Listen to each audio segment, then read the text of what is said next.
Olá pessoal, tudo bem? Bom, hoje eu vou dar continuidade ao assunto referente à cristalização, né? Que eu já comecei nos vídeos anteriores, né?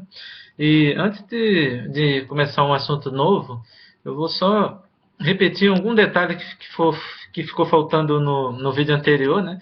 Porque teve um probleminha técnico lá, né? E cortou um pequeno pedaço.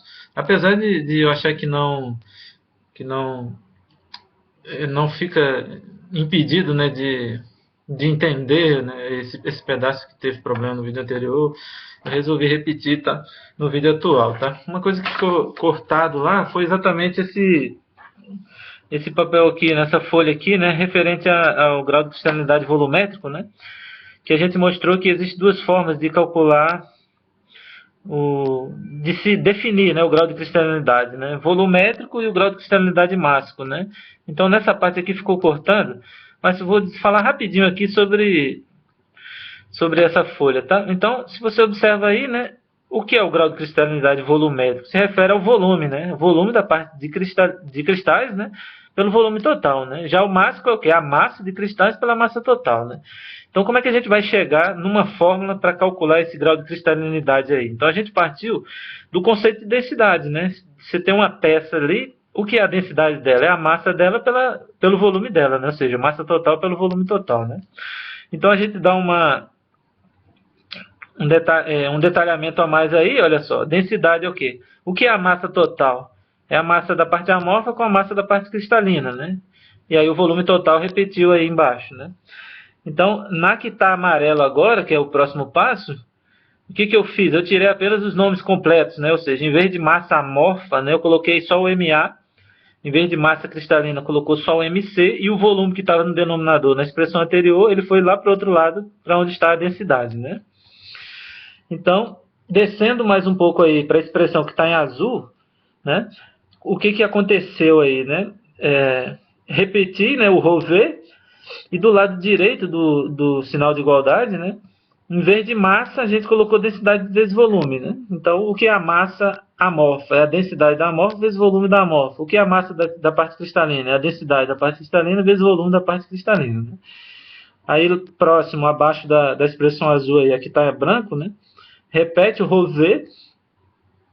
ρA repete, né? Agora, fez a substituição do volume da parte amorfa, que é o quê? É o volume total menos o volume da parte cristalina, né? Já que o volume total é VC mais VA, né? Então, o que é o VA? É V menos VC, né? Então, houve essa pequena mudança aí em relação à parte azul ali em cima, né? Então, repetir o último termo lá, né? ρC, VC, ok? Então, aqui está cinza agora, né? ρV repete igual a. Aí multiplicou pelo que estava dentro do parênteses, né? Ou seja, ρA vezes V menos ρA vezes VC mais ρC vezes VC, né? Então, o que foi feito agora abaixo da expressão que está cinza aí? Passou para o outro lado o termo que tinha o volume do lado direito, né? Então, do lado esquerdo já tinha ρV, então passou para o lado esquerdo o ρA vezes V, né? Então, já coloca o volume em evidência e fica ρ menos ρA, né? E do lado direito ficaram os termos com VC, né? Então, colocando o VC em evidência, vai ficar o quê? ρC menos ρA, né? Então, qual é o conceito de grau de cristalinidade volumétrica? É VC sobre V, né? Então, a gente faz isso ali na expressão branca, ou seja, aqui está embaixo da cinza, né? Então, fica VC sobre V igual a quê? Rho menos ρA dividido por ρC menos ρA. Quando a gente multiplica por 100, é que o resultado fica em percentual, né? Então, daí que ficou a fórmula do grau de cristalinidade volumétrica, tá ok? Então, eu queria repetir isso aí, para caso tenha ficado alguma dúvida por causa do corte que aconteceu lá, né, isso aí fique devidamente esclarecido, tá? Uma outra coisa que eu queria falar aqui, antes de dar sequência, que eu sempre digo que pode ser que falte, né, certos detalhes dos vídeos anteriores para dar continuidade, então acho sempre bom voltar, né, porque às vezes eu revejo um vídeo ou outro para uma possível correção, né? E às vezes assim que termina um vídeo eu lembro de um detalhe que faltou, né?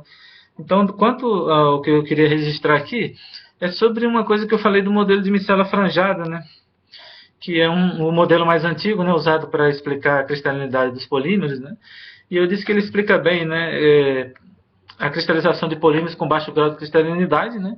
E ele também, eu falei que ele pode ser útil, né? Para explicar alguma cristalinidade que acontece quando o polímero é submetido a um processo de deformação, né? Que eu dei o exemplo da borracha natural, né? Eu só queria deixar claro aqui que tem alguns autores que colocam a cristalização devido a um processo de deformação como um outro tipo de... como se fosse um modelo a mais, né, de cristalização, que é a cristalização sob orientação, né, molecular, ou também chamada de cristalização de cadeia estendida, né? De cadeia estendida por quê? Exatamente porque ela foi submetida a um alinhamento, né, devido a um processo de deformação aplicado, tá? Agora, alguns autores consideram exatamente aquilo que eu falei, né? Principalmente se a cristalização ocorrida ela for pequena, que é o que tende a acontecer no caso da borracha natural, né? Então, quando a borracha natural ela é submetida a um processo de grande deformação, ocorre alguma cristalização ali, né? E como isso se dá pelo alinhamento, né, de segmentos, né, eu poderia tranquilamente considerar que ali pertenceriam ao modelo de micela franjada, né? Que vai ter um monte de segmentos ali que vai estar alinhado, mas também não vai cristalizar, né? Porém, alguns segmentos ali vão conseguir essa cristalização. Então, tranquilamente poderia se encaixar no modelo de micela franjada, né? Mas sendo que em várias situações, né, na formação de fibras, né, deformação, por exemplo, de polímeros como polipropileno, polietileno, né, muitas vezes essa cristalização que ocorre, né, devido a um processo de alinhamento molecular, né, que se dá exatamente pela aplicação de um esforço, né, então considera-se que é uma cristalização sob orientação, né, ou cristalização de cadeia estendida, tá? Então só queria deixar claro aqui para não ficar nenhum tipo de nenhuma rusga aí, tá? Bem, eu vou tendo falado no vídeo anterior, né, sobre as formas de determinação de grau de cristalinidade a partir de cálculos de densidade, né? Eu vou falar um pouco hoje de uma técnica muito, muito importante mesmo, que é a técnica de DSC, né, que é a calorimetria diferencial exploratória, né? E também considerada a calorimetria diferencial de varredura, né? Aqui e ali tem alguns detalhes sobre o pessoal falar que uma nomenclatura é mais correta, depois a outra passa a ser mais correta, né? Mas é uma dessas duas aí, tá? Quem quiser pode ir para o termo em inglês mesmo, né, que é Differential Scanning Calorimetry, né? Você pode usar isso aí e faz a tradução que achar melhor, tá ok? Bom, o que é o DSC, né? O DSC é uma técnica, é uma análise térmica, né? Então, o princípio dela o meu objetivo nesse vídeo não é detalhar uma caracterização, né? Não é falar todos os aspectos da técnica, porque eu sei que, principalmente para um público aqui que eu tenho como objetivo principal, né, esse vídeo, né, apesar de estar aberto para qualquer pessoa, né, o meu direcionamento aqui é baseado em alguns alunos que eu sei que eles têm disciplinas que vão detalhar mesmo, né, o que é um ensaio de DSC, ou seja, disciplinas de caracterização, tá? Mas eu vou falar do princípio básico, né? O DSC, existe mais de um princípio de atuação do equipamento em si, né? E eu vou falar de um deles, que é o mais simples, e que dá uma boa noção didática do que ocorre, né? Então, o que é o equipamento, né? Então, ele é constituído assim, você precisa colocar uma amostra do material que você vai testar, né, na faixa de miligramas, né, em uma dada panelinha ali. Então, vamos pensar assim, 5 a 10 miligramas é normalmente o mais recomendado, né? Então, você coloca ele numa panelinha, normalmente que é de alumínio, né, e tem uma segunda panelinha que vai ter uma amostra de referência, né, podendo ser a própria panela vazia, que normalmente é o que acontece, tá? Então, você coloca, como eu falei, uma amostra do polímero que você quer fazer a caracterização numa panelinha e deixa a outra panelinha vazia, e eles vão ser colocados lá numa célula, né, que é a região que vai ser o controle do ensaio em si, ou seja, onde vão ser feitas as medições, tá? Então, o que você precisa fornecer para o equipamento, né? Você precisa fornecer a temperatura de início de ensaio e a temperatura de fim, né, a taxa de aquecimento, né, e E algumas informações a mais, como a massa, por exemplo, do material que você colocou lá, né? E também se vai acontecer mais de uma corrida, né? Por exemplo, se o material vai ser aquecido e resfriado, ou se ele vai ser só aquecido, né? Se ele vai ser aquecido, resfriado e aquecido, para você pegar uma informação no segundo aquecimento, né? Então, essas informações elas vão ter que ser dadas, né, para o operador, né? Agora, eu estou falando aqui no ensaio que é não isotérmico, né? Porque eu falei numa taxa de aquecimento, né? Porém, existe a possibilidade de se fazer ensaios, né, de DSC isotérmicos, né? Ou seja, vamos supor que você... Até aquela história que eu estava dizendo de determinação das curvas isotérmicas, né? Da curva isotérmica de cristalização dos polímeros, né, em que eu falei que você coloca uma amostra numa dada temperatura e registra o tempo, né, para que haja a cristalização, né? Que lá naquele vídeo eu falei que é muito comum medir a variação de volume, aí seria um outro ensaio, né? Um ensaio de dilatometria, né? Mas poderia ser feito por DSC também, né? Um ensaio de cristalização isotérmica. Vamos supor que você tivesse uma amostra ali de polietileno a 200 graus, você poderia colocar em 120, ou seja, o equipamento de DSC ia colocar nessa temperatura de 120, e uma vez alcançado esse equilíbrio aí de 120 graus Celsius, o equipamento ia registrar com o tempo, né, a cristalização, né? E aí, claro que ele não ia medir a variação de volume, mas ele ia medir o calor liberado, né? Que seria a entalpia de cristalização, né? Que é exatamente a variável principal medida, né? Que é o fluxo de calor, tá? Esse equipamento normalmente ele mede isso. Então, é um equipamento muito versátil, tá? Então, como eu estava falando, você vai fazer, associando aqui a medida de cristalização, né, como eu estava dizendo, né, e pensando em uma dada taxa de aquecimento, vamos pensar assim, você tem uma amostra sólida na sua mão aí, e você quer saber o grau de cristalinidade dela, né? Então você vai colocar essa amostra lá, nessa panelinha, vai informar a taxa de aquecimento, uma das medidas, dos valores mais usados, né, para a taxa de cristalização é exatamente 10 graus Celsius por minuto, né? Então vocês vamos começar na temperatura ambiente, claro que pode ser na temperatura inferior ao ambiente, se você tiver um equipamento para isso, né?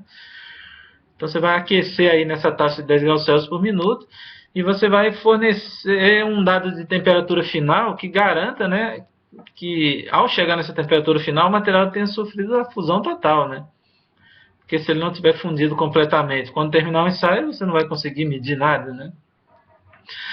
E pronto, aí o equipamento vai obedecer, né? Ou seja, ele vai começar a aquecer nessa taxa que você solicitou, né? Tá ok?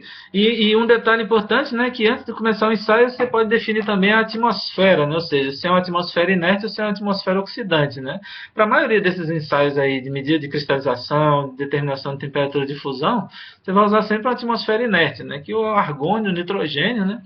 Sendo que em estudos de degradação você pode usar a própria atmosfera oxidante, né? Ou seja o ar ambiente ou seja mesmo uma rica em oxigênio, que você pode colocar lá a partir de um cilindro, né, de oxigênio, tá ok?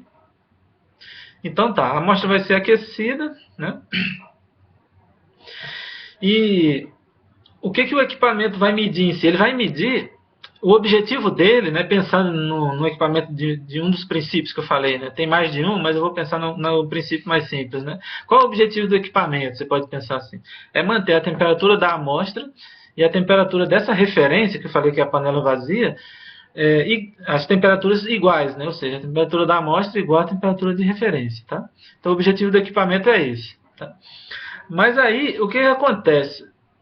Quando a amostra de polímero atingir a região de temperatura de fusão, por exemplo, né, vai haver uma necessidade de um calor extra aí, né?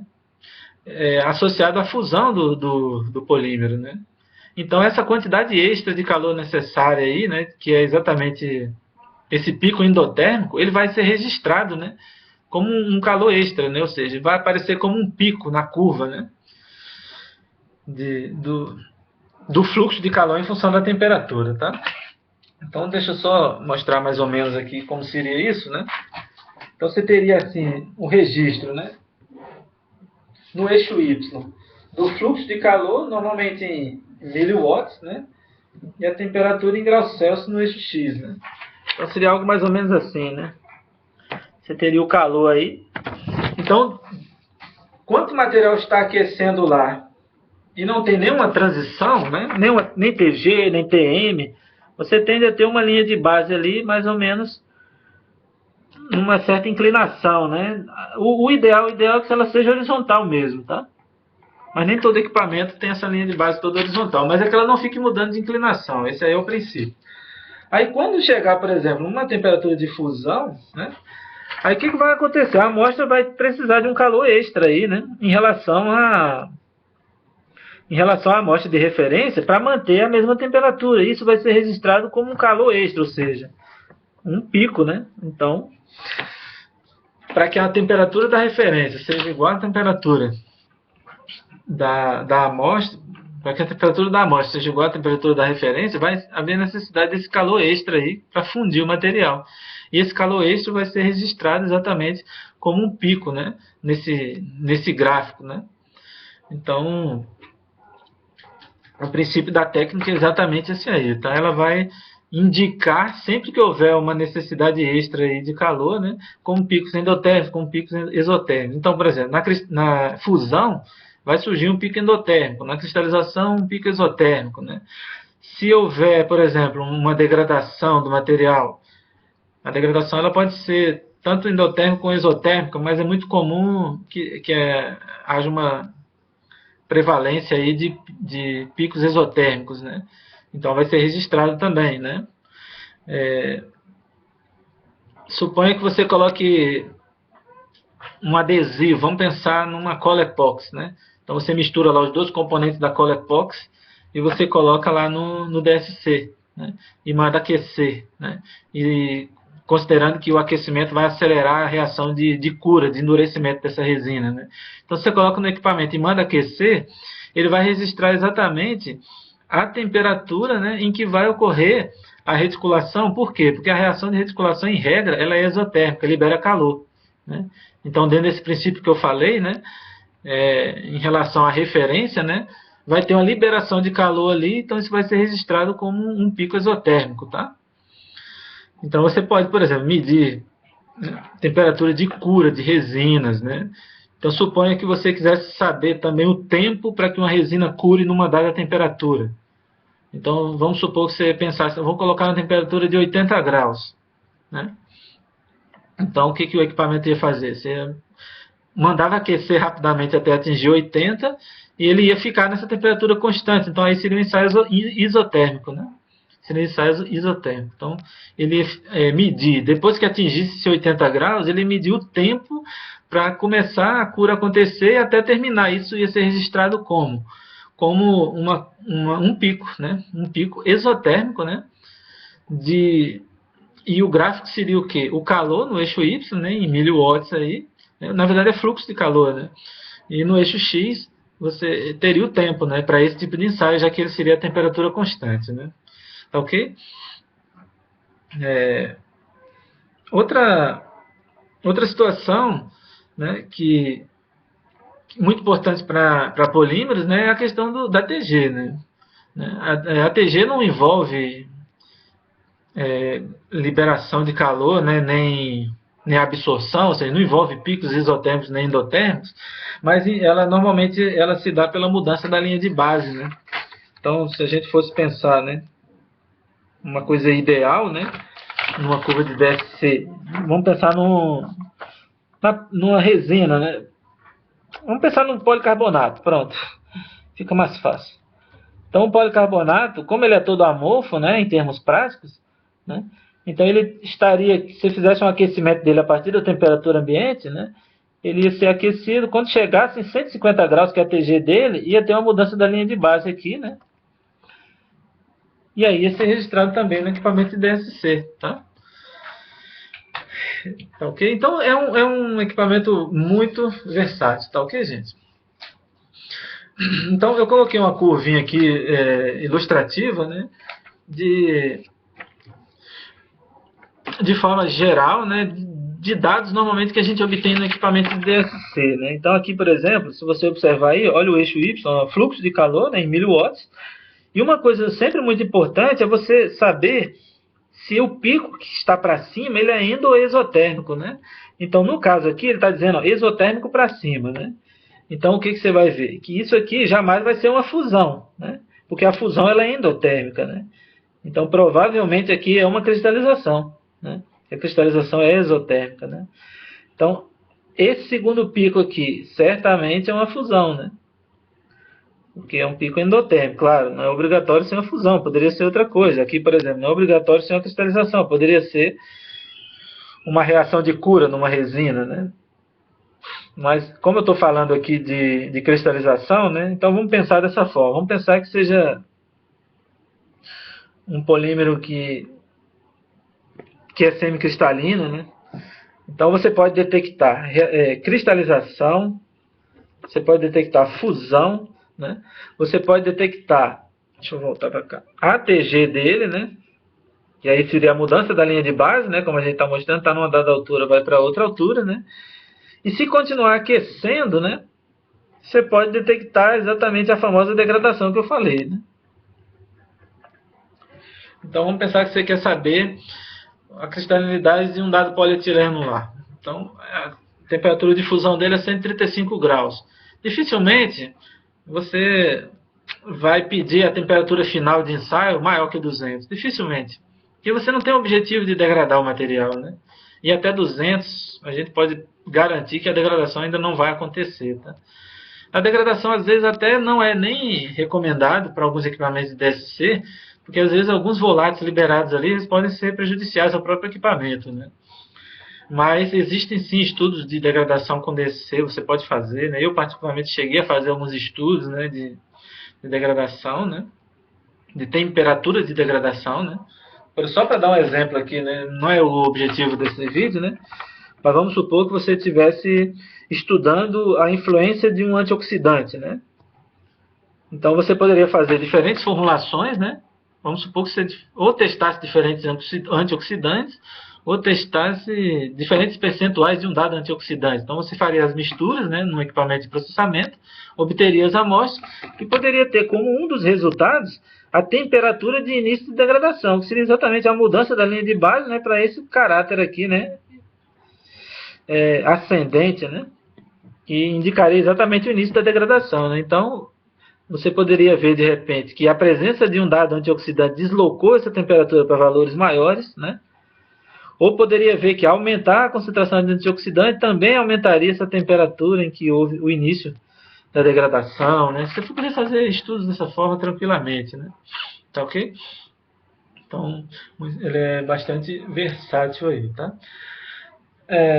Então, suponha que você tem ali uma amostra de polietileno, né? Então, que seria exatamente um gráfico desse aqui, olha só. Aqui é um mundo real mesmo, tá?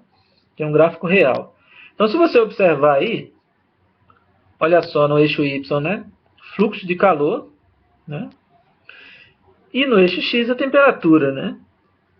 Aí você observa que a linha de base vem lá no começo bonitinha, e daqui a pouco ela começa a ter uma mudança ali, né? A descer, a formar esse pico, né? Então, como é que você vai achar o grau de cristalinidade de um polímero, né? Então, o grau de cristalinidade está relacionado exatamente a essa área do pico de fusão, tá? Então, você vai determinar a área desse pico aí que se refere ao evento fusão, né?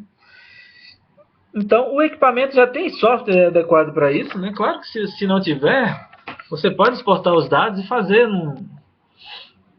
num software que determina a área, né? Por exemplo, um Origin, né? Você pode fazer a determinação dessa área tranquilamente, né? Mas, em regra, você faz no próprio equipamento de DSC, né? Então, se você observar aí, a linha verde se refere à linha do ensaio em si, né? Então, o pico ele foi formado aí, né? E lá no final, né? Ou seja, nessa região aqui, ó, a linha de base voltou para determinada altura dela. Isso quer dizer o quê? Que a fusão terminou aqui, né? Porque aqui voltou para a linha de base, né? Então, aquela história que a gente falou, né? Todo o calor extra necessário, né? Em relação à amostra padrão, né? Que está relacionada ao evento de fusão, nesse caso aqui, né? Ele está relacionado a esse pico aqui, né? Então, a área da curva está relacionada ao quê? a esse ponto aqui, né, que é o fim da fusão, né, e esse ponto aqui que é o início da fusão, né. Então essa linha vermelha aí, quando ela é gerada, né, ela vai exatamente calcular toda a área sobre a curva aqui, né, relacionada à curva verde, né, entre esses dois pontos aqui, tá? Opa, deixa eu colocar aqui. Aqui e aqui. Pronto? Então, essa área sobre a curva aí vai ser calculada, né? E como eu falei, os dados no eixo Y, eles são de fluxo de calor, né? Você poderia pensar em joule por segundo, né? Uma unidade desse tipo. Sendo que, quando você fornece a massa da amostra para o equipamento, esse dado ele é muito importante, né? Porque é uma espécie assim de uma grandeza intensiva, né? Na hora que você fornece a massa, né?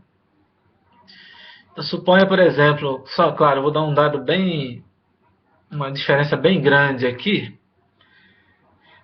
e obviamente que o DSC não conseguiria fazer, né? Então, porque você faz ensaios em amostras na faixa de miligramas, né? Mas vamos pensar que você tivesse ali 1 grama de um dado polímero e tivesse 300 gramas de outro polímero, né?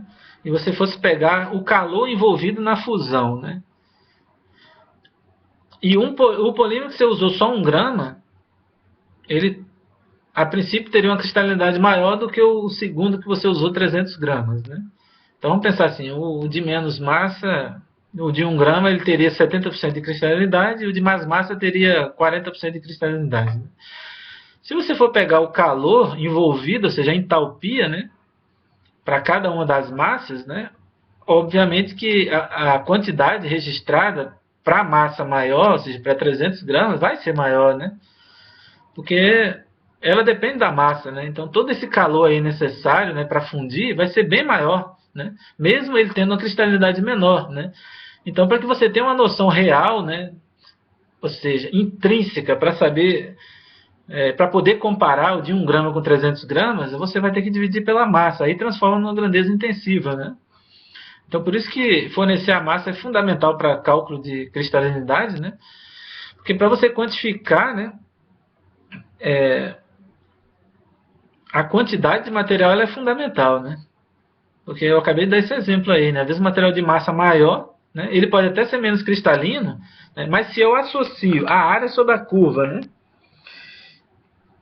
e falo só em termos de entalpia, né, então eu vou ter um registro de entalpia bem maior para uma massa maior, né? Então ela depende da massa, né? Então para que eu tire o efeito da massa, eu tenho que dividir pela massa que eu usei, né? Tá ok? Então, para cálculos, né, ou seja, para determinações quantitativas, fundamental que você tenha realmente a informação dessa massa, né? Porque, por exemplo, se você quisesse só a temperatura de fusão, que é um dos dados que você obtém no equipamento de DSC, então olha só aqui, você registra o evento de fusão numa faixa de temperatura relativamente grande, olha só aqui. A fusão começou aqui e terminou aqui, ó. Então, se a gente perguntar qual é a temperatura de fusão desse polímero, você poderia dizer, bem, a temperatura de fusão não posso dizer exatamente porque ela aconteceu numa faixa, né? Mas por convenção, a gente considera a temperatura de fusão sempre o valor de temperatura nesse vértice aqui, tá? Então, se você observar aí, né, para esse polímero foi 136,56, né? Exatamente o valor no vértice ali, né, desse pico, ok? É uma convenção, tá? Mas a gente vê aqui que a fusão, na verdade, ela ocorre numa faixa, né? E eu acho que eu falei no vídeo anterior, né, se não me engano, que eu posso tranquilamente atribuir, né, o fato dessa faixa de fusão existir como devido aos cristais de tamanhos diferentes que compõem aquela amostra, né? Então, como a amostra é composta de cristais de tamanhos variados, né, e cristais menores tendem a fundir numa temperatura menor, né, então você acaba registrando aí a fusão, na verdade, ocorrendo numa faixa, né, e não numa única temperatura, né, que seria uma questão, uma coisa mais ideal, né?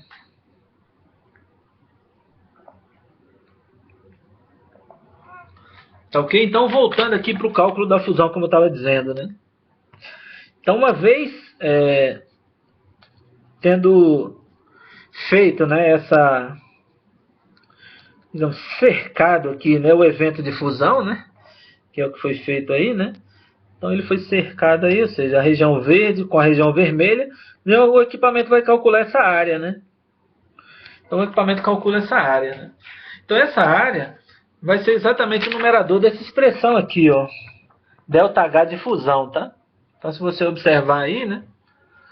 Esse ΔH de fusão aí, deixa eu só dar uma olhada aqui. Pronto, agora está melhor. Então, no numerador aí, o ΔH de fusão seria exatamente a área ali daquele pico, tá? Então, para calcular o grau de cristalidade, olha, G 100%, né? Então, é 100 vezes a área da curva, que a gente achou ali referente ao pico de fusão, e no denominador é o ΔH para uma amostra 100% cristalina, né? Então, esses dados aí de ΔH para uma amostra 100% cristalina, ele é tabelado para cada polímero, né? Então, você vai encontrar facilmente, né? Para cada polímero ali, entendeu? Então, como a gente falou aqui, né? Eu vou só ver se dá para ver nesse desenhozinho aqui, ó. Se você observar, esse valor de 135,8 aí, né, seria exatamente o valor da área sobre a curva, né? E se você observar com cuidado aí, tá joule por grama, né? Então, é a questão da massa que eu falei, né? E fundamental você ter o dado de massa aí, né? E quando você encontra o dado tabelado lá do ΔH para a amostra 100% cristalina, também ele tem que estar em joule por grama, tá? Agora, acontece em algumas situações de você encontrar esse dado em joule por mol, né?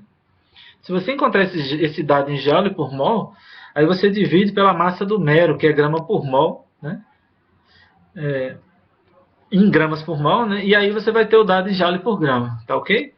Então, se você encontrar esse dado do ΔH para uma amostra 100% cristalina em joule por mol, aí você tem que dividir esse resultado pela massa molar do mero daquele polímero, né, que é dado em gramas por mol, né? Então, quando você divide um pelo outro, o dado vai ser joule por gramas, tá ok?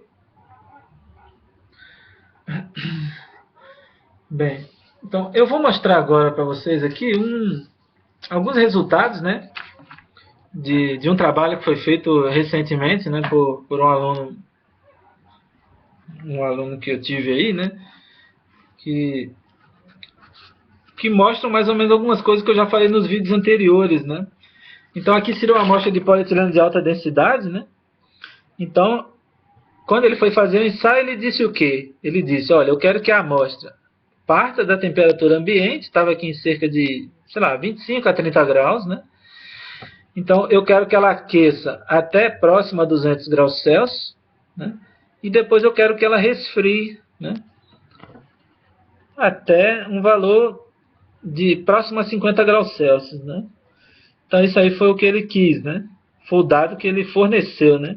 Então, se você observar ali, ó, do lado, tem o valor da massa, né? Deixa eu só arrumar um jeito aqui, pronto. O valor da massa, que está 9,2 miligramas, né? Como eu disse, normalmente a massa é entre 5 e 10 miligramas, né?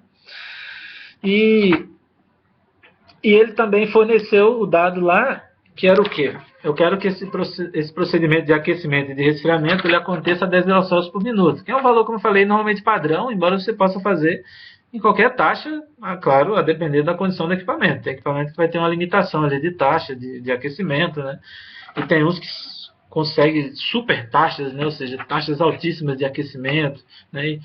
E tem toda uma literatura mostrando, né, certas vantagens, né, ao se ter equipamentos que façam medidas em altas taxas, né, mas não é o nosso objetivo aqui, tá? Então a gente observa, para esse polímero aí, que é o polietileno de alta densidade, né, que até essa região aqui em que ocorre o pico, não aconteceu nada, né? Ou seja, não teve uma possível TG aí, né, da temperatura ambiente até 135 graus, né, perto de 140 ali, não aconteceu nenhum evento, né?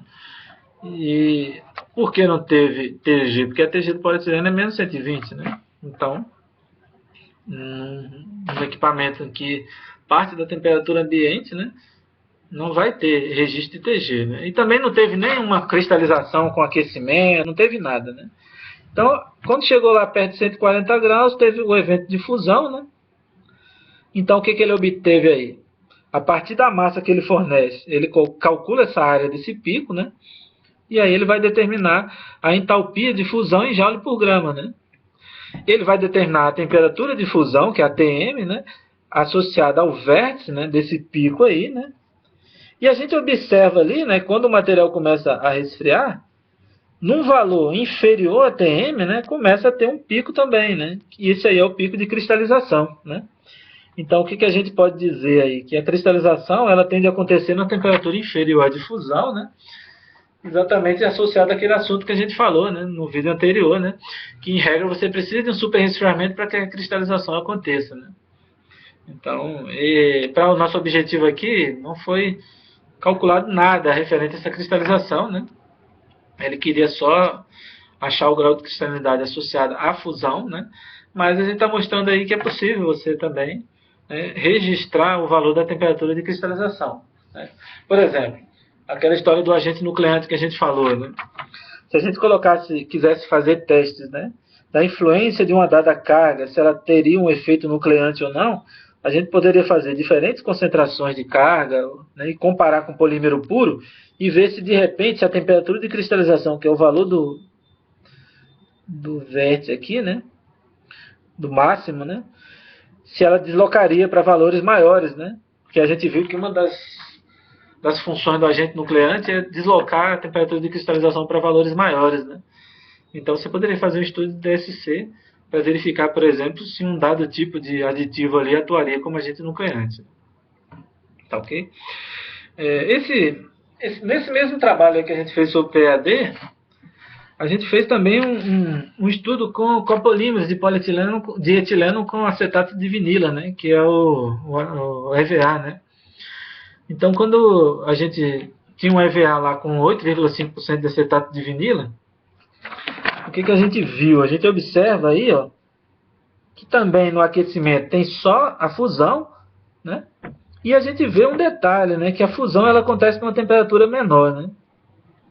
Então, se para o polietileno de alta densidade era lá perto de 140, ou seja, 135 graus mais ou menos, para o EVA com 8,5% de acetato de vinila, a gente vê que a temperatura de fusão ela desloca para valores um pouquinho superiores a 100 graus, né? Então, houve o quê? Devido à presença do acetato de vinila, houve um deslocamento da temperatura de fusão para valores menores, né? Então, o que o acetato de vinila faz na cadeia do etileno, né? Promove defeitos, né? Porque um copolímero tem cadeias sempre mais defeituosas do que um homopolímero, né? E pelo fato de ele ter essas cadeias mais defeituosas, os cristais vão fundir em temperaturas menores, né?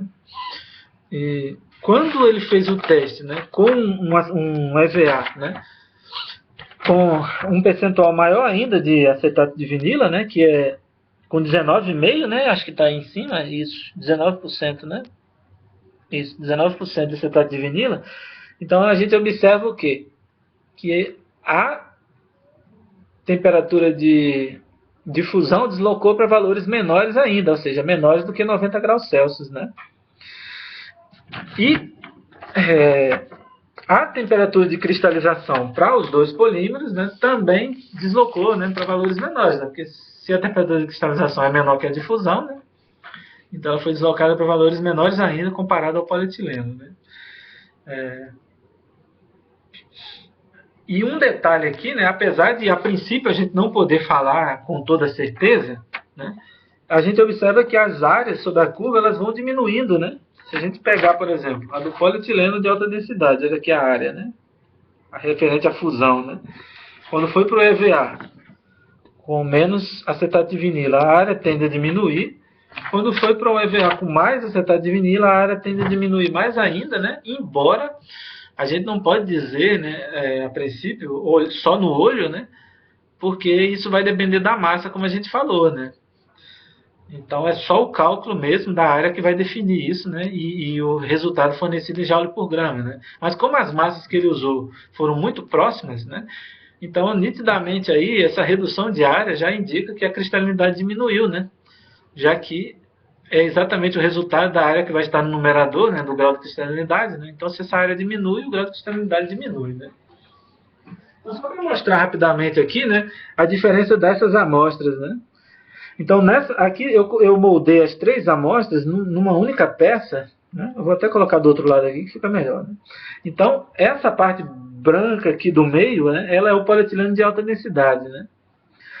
A que está, né, onde está meu dedo aí agora, né, seria a que tem acetato de vinila no menor percentual, né? 9,5, né? Não, 8,5, né? 8,5%, tá? Então, exatamente essa aí onde está meu dedo aí, tá? Aqui, ó, nessa extremidade aqui. Então a gente observa, em relação ao polietileno de alta densidade, que é a amostra do meio, né, que ela ficou um pouquinho mais transparente, né? Colocando o dedo atrás aí, né, mostrando mais de longe ainda, né? Então a gente observa que ela ficou um pouquinho mais transparente. Quando aumentou o percentual de acetato de vinila para 19%, olha só o que acontece, né? A amostra ficou mais transparente, né? E bem mais flexível, né? Então isso aqui dá para fazer toda uma relação, né, da influência da cristalinidade, né? Então, ao diminuir a cristalinidade, né, e como as frações amorfas desses copolímeros elas são borrachosas na temperatura ambiente, né, já que a TG é menor que a temperatura ambiente, então diminuir a cristalinidade aumenta a quantidade de fração borrachosa, né? Então, como aumentou a quantidade de fração borrachosa, o polímero vai ficando cada vez mais flexível, né? Então, se for eliminada totalmente a cristalinidade, né, então ele vai ficar uma borracha na temperatura ambiente, né? Então, se tiver um EVA com mais ainda acetato de vinila, né, então é de se esperar que ele fique realmente um material borrachoso, né? Um aspecto aqui que é importante destacar, já que eu estou falando nos EVAs, né, é que, na verdade, o ideal era se a gente comparasse com o polietileno de baixa densidade, né, porque o processo de obtenção do EVA é sob alta pressão, né, e o polímero de etileno sob alta pressão é o polietileno de baixa densidade, né. Então, a rigor, o polímero puro que eu deveria comparar ali seria o polietileno de baixa densidade, que tem uma TM um pouquinho menor que a do polietileno de alta densidade, né? Mas o princípio aí ele está válido, né? Ou seja, eu estou, em termos comparativos, fica bem interessante, né? Que eu estou considerando aí um polímero que tende a ter pouquíssima irregularidade na cadeia, que é o polietileno de alta, né? Então tende a ser um material altamente cristalino, né? E a gente observa aí que ele é altamente opaco, né? Então, quando as cadeias foram ficando defeituosas, né, adicionando um comonômero, né, a gente observa que o quê? Que ele ficou mais flexível. Por quê? Porque reduziu o grau de cristalinidade, aumentando as frações amorfas que são borrachosas na temperatura ambiente, né? Então, os cristais existem nessa amostra aqui? Existem, mas existem em quantidade menor, né? E certamente tendem a ser pequenininhos, né? E isso aí vai ser um fator que vai ajudar no aumento dessa transparência, né? Então, quando aumentou o percentual de acetato de vinila para 19,5%, virou uma amostra bastante flexível, né? Que é essa aqui, né? 19,5%, não, 19%, né? Ficou bastante transparente, né? E exatamente por quê? Porque a cristalinidade foi reduzida muito mais, né? E os cristais existentes tendem a ser extremamente pequenininhos, né? Então, o grau de transparência é justificado por isso, né? E a flexibilidade exatamente por quê? Porque aumentou a quantidade de frações amorfas, tá? E elas são borrachosas na temperatura ambiente, né? Então, só para mostrar aqui o resultado, né, desse trabalho aí, né? Então, se você ver aí, né, o polietileno de alta densidade, ele tem um grau de cristalinidade maior que, na média, aqui em torno de 60%, né? Aqui deu uma diferença grande, não é normal isso acontecer, não, tá? Aí, quando foi para o EVA com 8,5%, o grau de cristalinidade, ó, já está inferior a 20%, tá? Quando foi para o EVA de 19% de acetato de vinila, está num grau de cristalinidade menor que 10%, né? Então, aqui nessa coluna está exatamente aquela história do ΔH para uma amostra 100% cristalina, né? Às vezes você encontra uma pequena variação, mesmo que seja para um dado polímero ali, entre essa entalpia para uma amostra 100% cristalina, tá? Então, às vezes o cara fornece um 281, outro 277, está relacionado ao quê? A forma como o cara gerou, né, esse dado aí, tá? Mas o erro tende a ser muito pequeno, né? Então, uma vez que você escolhe um ali, né, não vai ter problema nenhum, porque vai ser sempre uma questão relativa, né? Então não vai ter muito problema quanto a isso não, né? E a entalpia de fusão, né? Que é exatamente esse dado aqui, né? É o dado da área sob a curva que a gente falou, né? Então, a área sob a curva, se você observar ali, ó, joule por grama, tá? Fundamental ter essa divisão aí pela área, ou pela massa, né?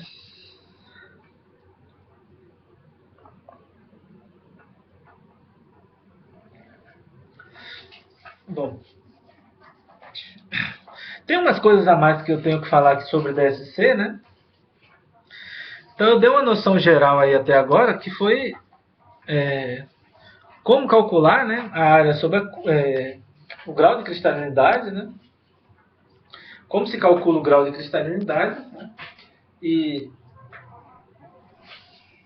sendo que tem algumas coisas que são importantes, né?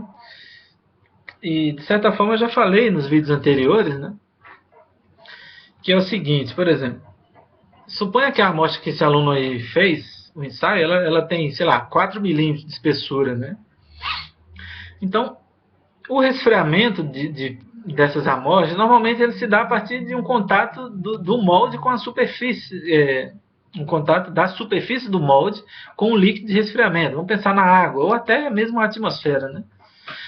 Então, quando você vai fazer um ensaio desse, né?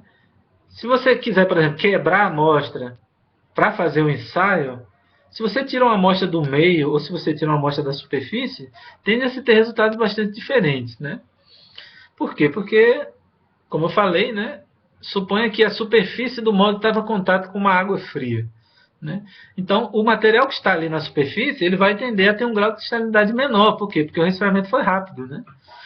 Então, se você tirar a primeira amostra da superfície, tirar a segunda amostra lá do meio, então você vai ter resultados bastante diferentes, né? Então é fundamental você ter sempre um critério, né, de remoção de amostras, né? Eu acho que eu já falei isso num vídeo anterior, né? Então você tem que tirar sempre de uma mesma região, né? Garantindo que aquela região, independente, né, de qual peça foi, ela foi sempre submetida a uma condição de resfriamento igual, né? E por exemplo, se você faz de amostra de filmes, né, aí o problema já é menor, porque o filme, como a espessura é muito pequena, então independente da região que você tire, né, ela tende a ter sido submetida a uma mesma condição de resfriamento anterior. Né? Então, se você quer um grau de cristalinidade intrínseco do polímero em si, né, que no caso desse estudo cairia bem, né, então você poderia fazer o quê? Você poderia submeter o material a uma fusão, a uma cristalização no DSC, ou seja, fundiu no DSC, cristalizou no DSC, e na segunda fusão que você obteria o dado de cristalinidade do polímero. Tá? Por quê? Por que isso aí seria um procedimento recomendado? Porque nesse caso, você apagou toda a história térmica, né? Então, por exemplo, você tirou uma amostra do meio, tirou da superfície, não ia ter problema nenhum de você saber o grau de cristalinidade do polímero em si, ou seja, você não está preocupado com a influência do processamento, você quer saber o grau de cristalinidade que aquele polímero pode ter, né? Então, se você tira a amostra do meio, se você tira da superfície, não vai fazer diferença nenhuma. Por quê? Porque agora você vai medir uma cristalinidade que acontece, um grau de cristalinidade referente a uma cristalização que aconteceu no próprio equipamento de DSC. Né? E essa cristalização ela acontece sob uma condição devidamente padronizada. Né? Então, por exemplo, 10 graus Celsius por minuto, que é a taxa normalmente usada. Né? Entendeu?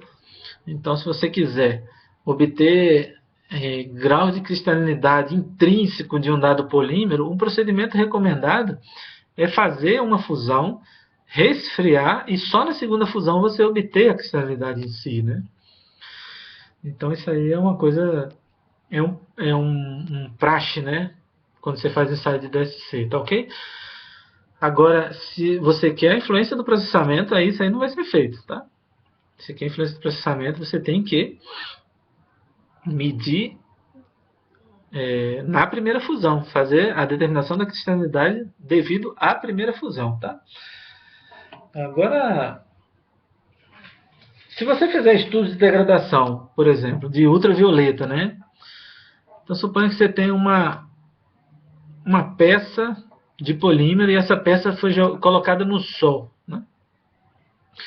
Então, quando o polímero é submetido a uma radiação, né, radiação ultravioleta, né, ele tende a sofrer uma degradação, né, e devido à presença do oxigênio ali no meio ambiente, né, também vão gerar defeitos, né, nessas moléculas poliméricas, né? Então, se você colocar o polímero no sol, com a presença do oxigênio lá no meio, vai tender a ocorrer o que nas moléculas? Uma cisão predominante, embora também possa ter reticulação, né? Mas você vai tender a ter uma prioridade de uma maior quantidade de reações de cisão, tá? Então, essas reações de quebra de cadeia, elas vão acontecer prioritariamente nas regiões amorfas do polímero, tá? Nas regiões, como eu falei, interlamelares, interesferulíticas, né? Então, essas moléculas elas vão quebrar, né, nessa região. E se o polímero tiver frações amorfas que já estão acima de Tg na temperatura ambiente, né? Ou seja, a Tg desse polímero ela é inferior à temperatura ambiente, né? Essas frações amorfas, quando elas quebrarem essas cadeias, segmentos interlamelares ou interesferulíticos, né? Quando quebrarem, eles vão ter mobilidade suficiente para se alinhar aos cristais pré-existentes lá, né? Que foram gerados no processo de obtenção, né, da peça, né? Então, essas moléculas agora elas podem se alinhar a esses cristais existentes ou elas podem formar novos cristais. Por quê? Porque elas têm mobilidade agora para isso. Elas foram, digamos, soltas, né, devido a um processo de quebra ocasionado pela radiação, né? Então, como elas estão soltinhas ali, elas vão poder cristalizar, né? Então, com o tempo de irradiação, você vai detectar, ou seja, essa peça ela vai aumentar a cristalinidade dela, né? Então, você pode fazer um ensaio de DSC para medir esse aumento de cristalinidade com o tempo de radiação, né?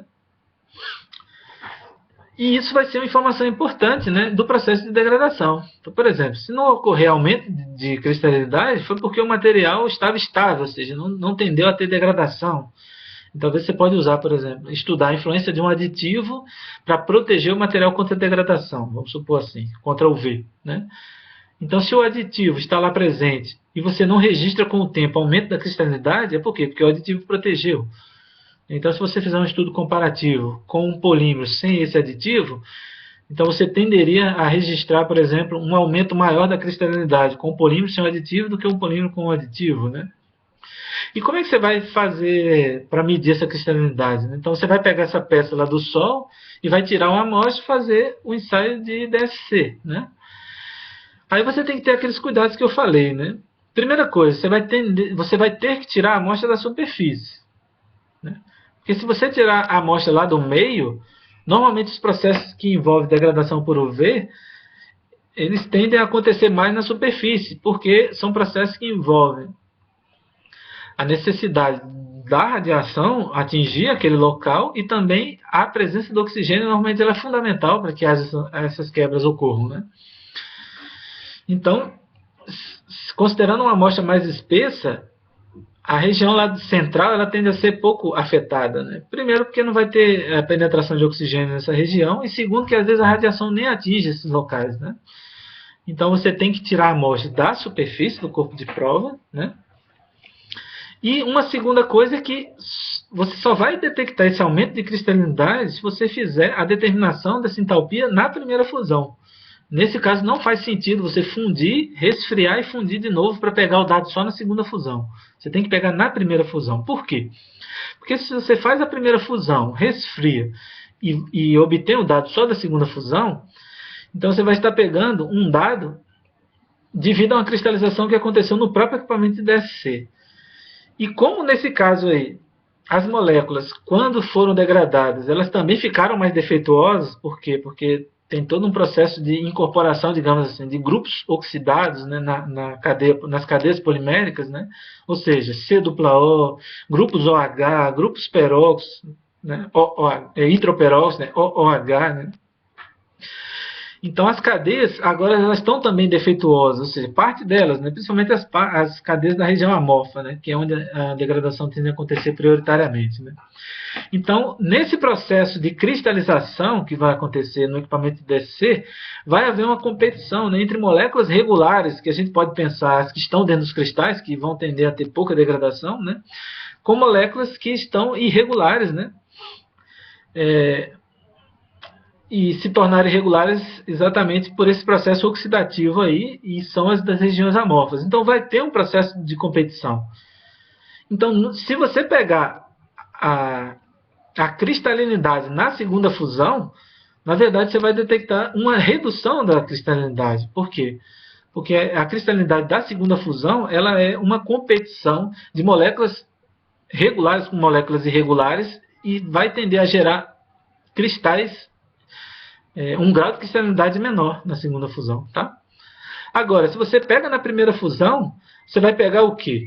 Você vai pegar o polímero que a cristalinidade do polímero inicial do polímero, ou seja, dos cristais que foram formados na obtenção da peça em si, e você vai pegar também uma entalpia referente a cristais que foram formados exatamente daquelas moléculas que foram quebradas nas regiões amorfas e se alinharam aos cristais pré-existentes ou formaram cristais novos. Então você consegue detectar na primeira fusão o aumento da cristalinidade. Tá? Então esse fenômeno aí de aumento de cristalinidade devido à radiação é chamado de quimicristalização ou quimiocristalização. Tá? E o reflexo disso em propriedade seria o quê? Aumento também da fragilidade do polímero, né, com o tempo de degradação. Né?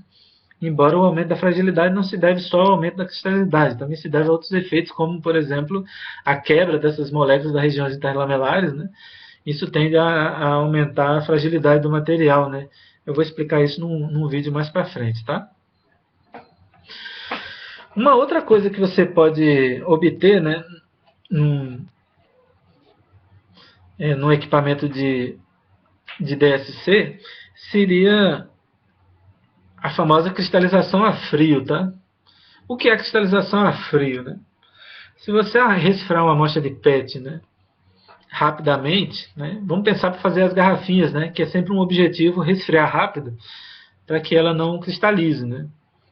Então você vê as pré-formas de PET, ou mesmo as garrafas PET, você vê que elas são transparentes. Né? Então, se você fizer um aquecimento dessa garrafinha, vamos pensar que você pegou uma amostrinha ali de uma garrafa e submeteu a um aquecimento. Se você submeter essa amostra a um aquecimento,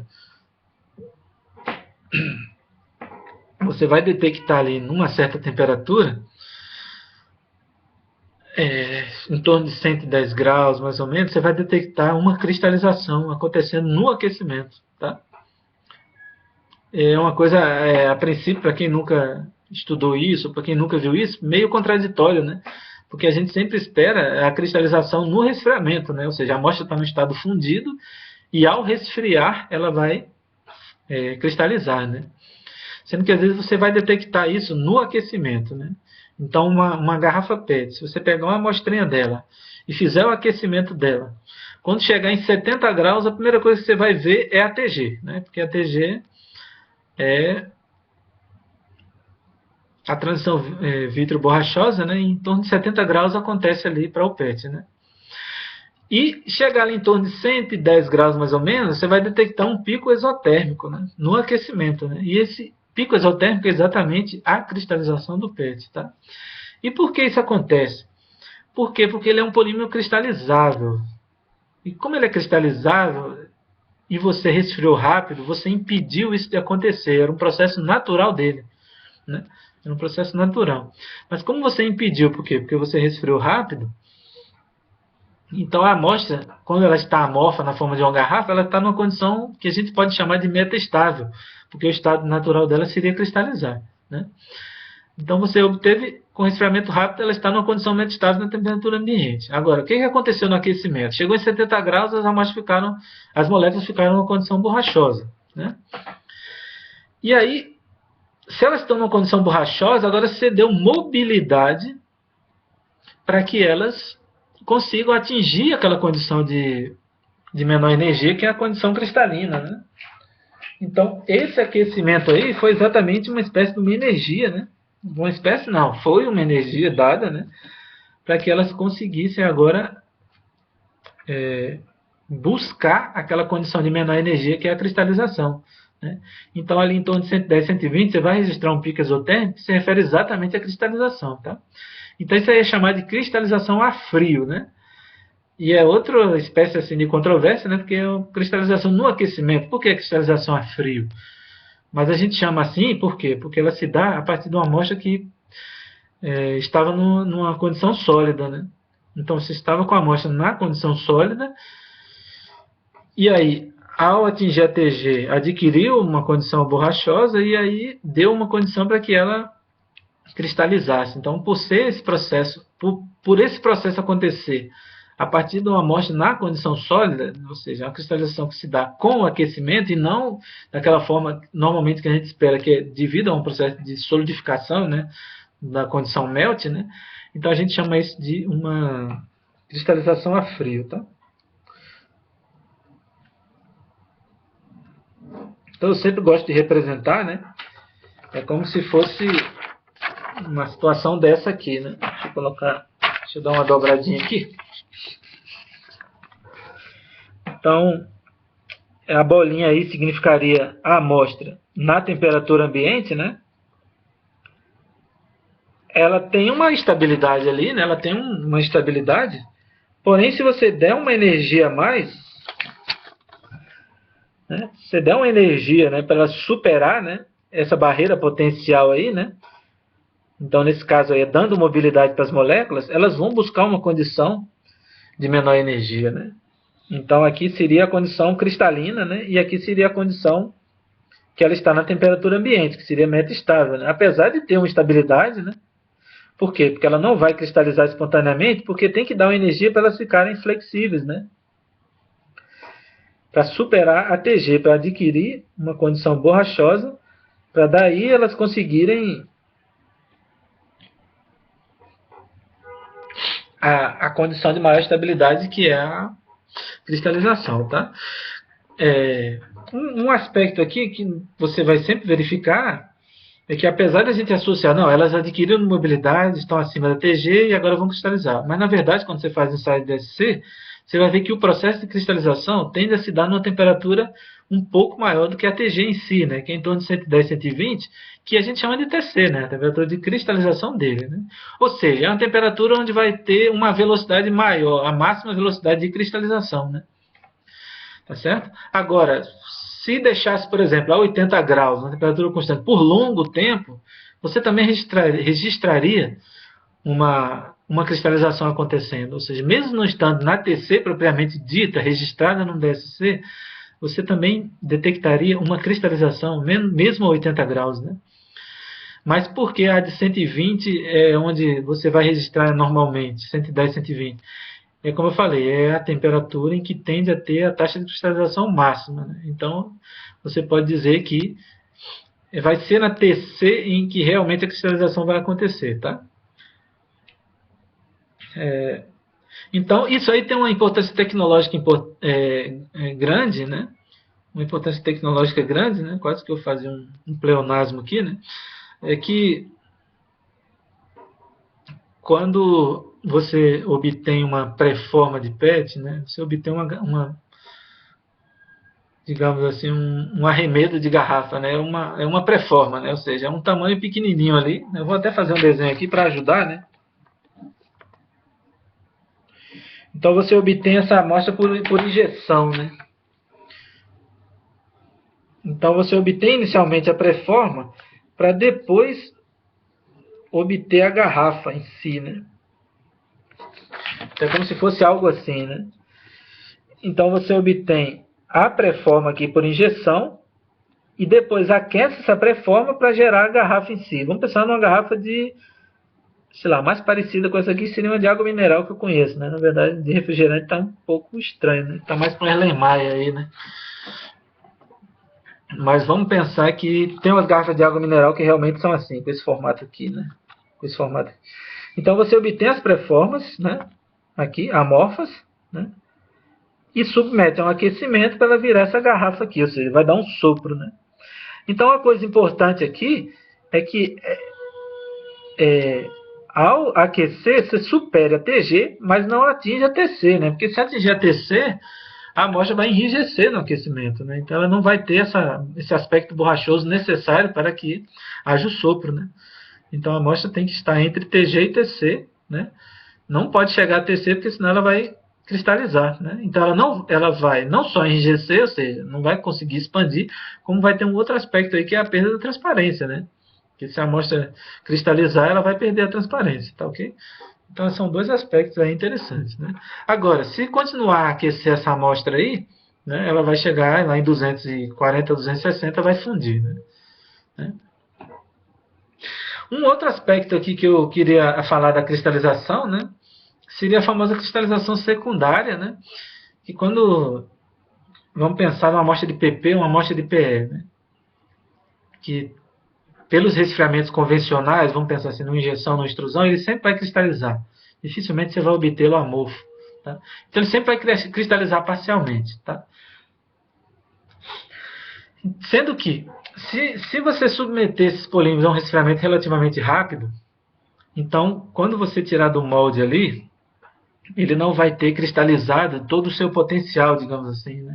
Para que ele fique realmente numa condição mais estável possível. Então ele vai ter, a amostra vai ter ali um potencial ali de cristalizar um pouco mais, né? Então o que tende a acontecer com o tempo, mesmo na temperatura ambiente? Você tende a registrar um aumento de cristalinidade, tá?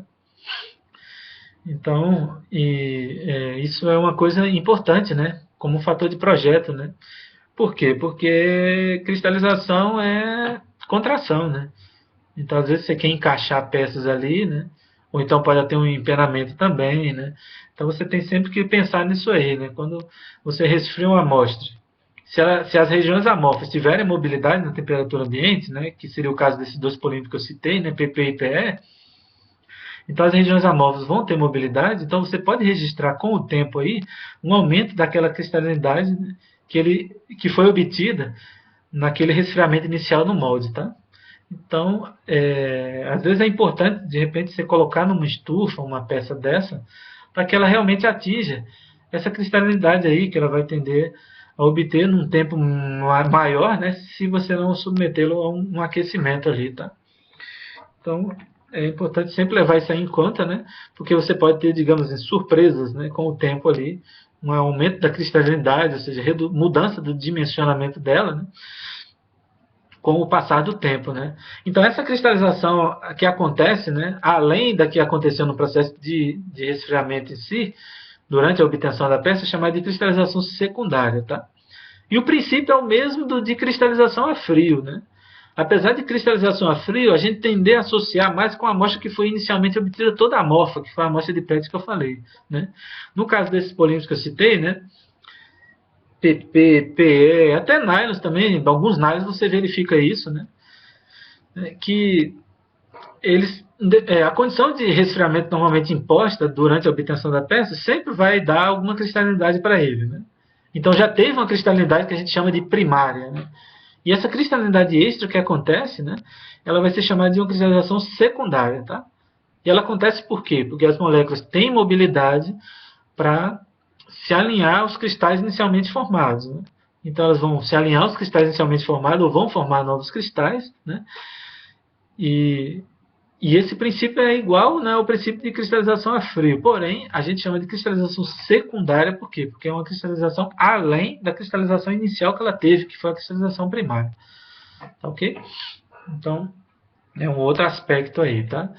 E como eu falei na questão de contração, né, a gente tem sempre que pensar, né, na cristalização como fator de projeto, né? A gente tem que lembrar sempre, quando a amostra cristaliza, ela tende a ter um volume final bem menor do que uma amostra que é amorfa, né? Então a gente tem que pensar isso na hora de gerar a peça, né? Ou seja, ou gera um molde com uma dimensão um pouquinho maior, né, do que a dimensão final do produto, ou tem que pensar numa pressão na hora de gerar a peça, vamos pensar assim, na injeção, né? Existe uma pressão para colocar mais material ali para compensar essa contração, que é chamada de pressão de recalque, né? Então você tem sempre que pensar nisso, né? Porque se você não pensar, você pode ter surpresas ali na dimensão final do produto comparado à cavidade do molde, né? Então ela vai tender a ter uma dimensão bem menor do que a cavidade do molde, né? Porque você não pensou nesse detalhe aí, na grande contração que os polímeros que cristalizam tendem a ter, tá? Tá ok? Então, tem um outro aspecto aí, né, que eu queria falar do ensaio de DSC em si, né, que seria a possibilidade de usá-lo como um equipamento para medir degradação, né? Então, já, assim, de certa forma, eu já falei hoje, né? Existe um ensaio famoso que é o tempo de indução oxidativa, né? Que é a questão de você medir o tempo para o início da degradação começar a acontecer, né? De certa forma, eu já falei, né? Eu acho que eu nem vou precisar falar aqui, tá? Então, acho que para esse vídeo aqui, era isso que eu queria falar, né? Eu tenho certeza que eu esqueci algumas coisas, mas no vídeo seguinte aí eu falo, tá? Então era isso aqui, eu acho que 1h10 aí de vídeo já está ótimo, né? Na verdade já está em excesso, né? Então eu vou me despedindo de vocês aqui, né? Próximo vídeo eu falo das coisinhas que faltaram, né? Referente a esse assunto que eu tenho certeza que faltaram, e vou falar sobre difração de raio-x para terminar essa parte de cristalinidade, tá ok? Então era isso aí, gente. Boa noite para todos.